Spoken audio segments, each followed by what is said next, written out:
Video को देखने के बाद आप भी सोच रहे होंगे कि आखिर यह माजरा क्या है। वीआईपी सुरक्षा के बीच या कौन सा साहब है जो हाथ में हंसिया लेकर गेहूं की फसल को एक मंझे हुए किसान की तरह काट रहे हैं, और आखिर इनको या फसल काटने की जरूरत क्या पड़ गई। तो आप जो भी सोच रहे हो, हम उस तस्वीर को साफ करते हुए आपको बता रहे हैं कि यह कोई और नहीं, कन्नौज के डीएम सुभ्रांत कुमार शुक्ला जी हैं।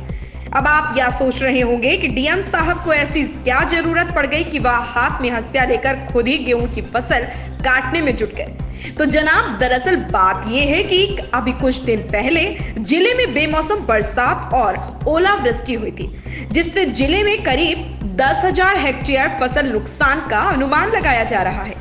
मुख्यमंत्री योगी आदित्यनाथ ने फसल नुकसान के आकलन और उसकी भरपाई के लिए प्रभावित जिलों के सभी डीएम को फसल नुकसान आकलन के निर्देश दिए हैं। इसी के तहत जिले में करीब 45 टीमें लगाई गई जो फसलों के नुकसान का सर्वे कर रही। बुधवार को डीएम सुभ्रांत कुमार शुक्ल भी फसल नुकसान का सर्वे करने के लिए निकले हुए थे। इसी बीच कन्नौज सदर के ग्राम जसौली में डीएम सुभ्रांत कुमार शुक्ला ने गेहूं के खेत में घुसकर हाथ में फसल कटाई का हंसिया लेकर खुद ही गेहूं की फसल कटाई कर फसल की स्थिति को समझा।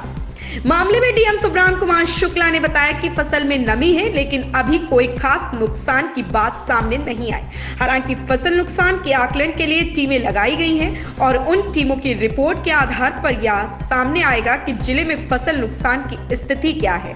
सर, आपने क्रॉप कटिंग की थी, इसका क्या उद्देश्य है, पीछे का बजट क्या है? हमारा जो ये रबी का फसल है जनपद कन्नौज में तो ये तैयार हो गया है। तो गेहूं का क्रॉप कटिंग का आज ये प्रयोग था, और इसमें जो क्रॉप कटिंग में इसका उद्देश्य ये होता है, जो इसका प्रयोग होता है, इसमें प्रोडक्शन और प्रोडक्टिविटी इसका एक अनुमान लगाया जाता है। हमारे जनपद में जितना भी 1000 हेक्टेयर गेहूँ का क्षेत्र होगा, उससे एक अनुमान लगेगा कि हमारे जनपद में गेहूँ का कुल कितना उत्पादन हुआ और पर हेक्टेयर क्या यील्ड रहा, उत्पादकता क्या रही। इसी तरह से सारे अधिकारियों की ड्यूटी लगती है, तो सबका एक एवरेजिंग करके निकाला जाता है, और इसी के आधार पर हमारे जनपद की जो जीडीपी का असेसमेंट होता है, तो उसमें भी इस डेटा का उपयोग होगा। ये बहुत ही महत्वपूर्ण डेटा होता है, जिसके आधार पर जनपद में उत्पादन और उत्पादकता जो भी जीन्स है उसका किया जाता है।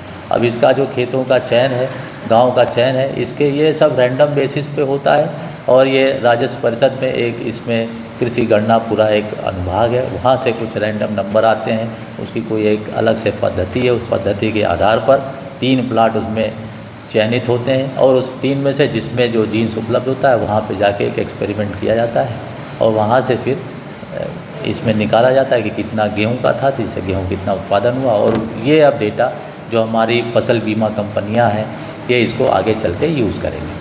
सर, किस तरीके का उत्पादन की अनुमान लगाया गया इस बार फसल का? अभी तो जो हम लोगों ने जहाँ पे किया उसमें अच्छा था। अभी तो उसका एक थोड़ा सा एक थ्रेसिंग करके निकालने का अभी ये प्रक्रिया चल रहा है, सूखा नहीं था, थोड़ा नम था, लेकिन अच्छा, अभी तो प्रोडक्शन ठीक है।